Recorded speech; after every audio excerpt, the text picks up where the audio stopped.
The notice arrived at 6:47 a.m. Jerusalem time.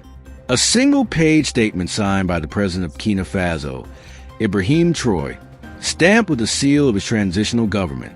No ceremony, no press conference, just 274 words that would shift the balance of power across 3 continents. Within hours, emergency meetings were held across Tel Aviv. Intelligence briefings were scrambled. Israeli media blacked out the report. But the African press, they lit up like wildfire because Traoré's message wasn't just political. It was personal. It wasn't a request. It was a line drawn in sand. And Netanyahu was already standing on the wrong side. Let's rewind. Just 4 days earlier, leaked reports from a confidential summit in Nairobi revealed something explosive. Covert initiative spearheaded by Israeli diplomats and private contractors aimed at reshaping West African alliances. The operation had a name, New Frontier, but its mission was old: manipulate regional leaders, contain Traoré's influence, and expand economic control. But the leaks didn't stop there. Voice recordings, memo drafts, a diplomatic backchannel message from Tel Aviv to Abidjan, and buried inside one of those memos, a single phrase that ignited a continent Traoré's rise must be neutralized before Q4. That's when it happened. The silence from Ouagadougou broke. Traoré appeared on state broadcast, not flanked by advisors. It's not reading a pre-written script. It's just him standing firm, addressing not only Netanyahu, but the world as words. Africa is not a chessboard, and I am not your piece. Then came the notice, a formal demand. Israel must within 30 days cease all covert activity, resource extraction, and political interference within the West African bloc. All military advisors linked to intelligence operations must withdraw. All shell companies operating in Burkina Faso, Mali, Niger, and Guinea must declare assets or face immediate seizure. If Israel refused, Traoré warned that a coordinated diplomatic push would follow, called for the closure of Israeli embassies across 14 African nations. This wasn't just posturing. It was a shot across the bow. And in Tel Aviv, the reaction was swift and divided.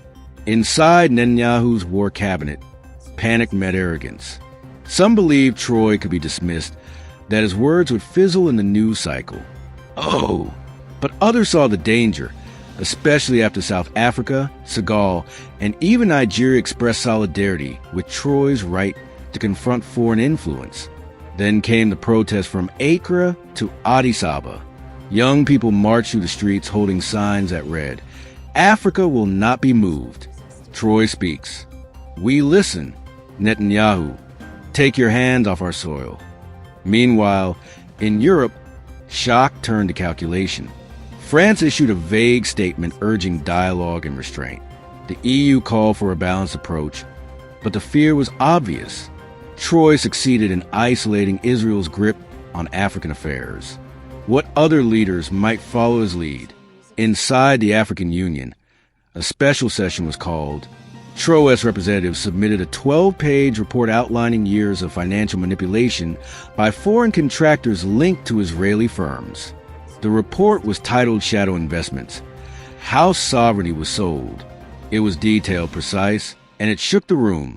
Western diplomats tried to downplay the notice, but intelligence communities didn't.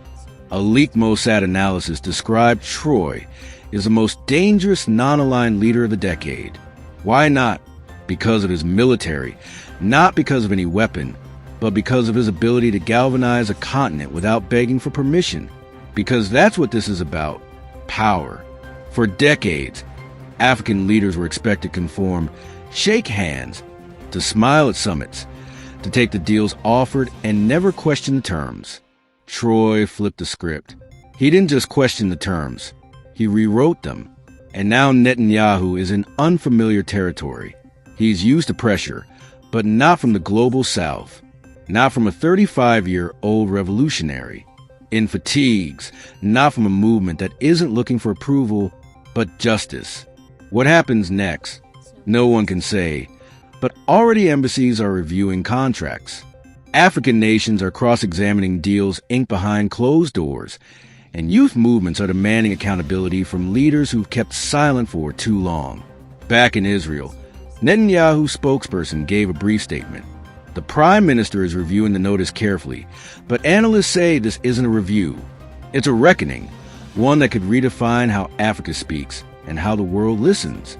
And if Troy's message succeeds, it won't just be Netanyahu on the defensive. It'll be every nation that treated Africa like a tool, not a partner. Because Troy's notice isn't about war. It's about memory, about dignity, about the refusal to remain silent while history repeats. And for the first time in a long time, the tables are turning. Before you go, tell us in the comments, do you think Netanyahu will respond to Troy's notice? And if so, how do you support this push for African independence? Or do you think it risks too much too fast? Tap the like button if you believe Africa deserves the right to choose its future without pressure, without silence, without compromise at. Subscribe for more stories the world doesn't want to air. Because this isn't just politics. This is history in motion.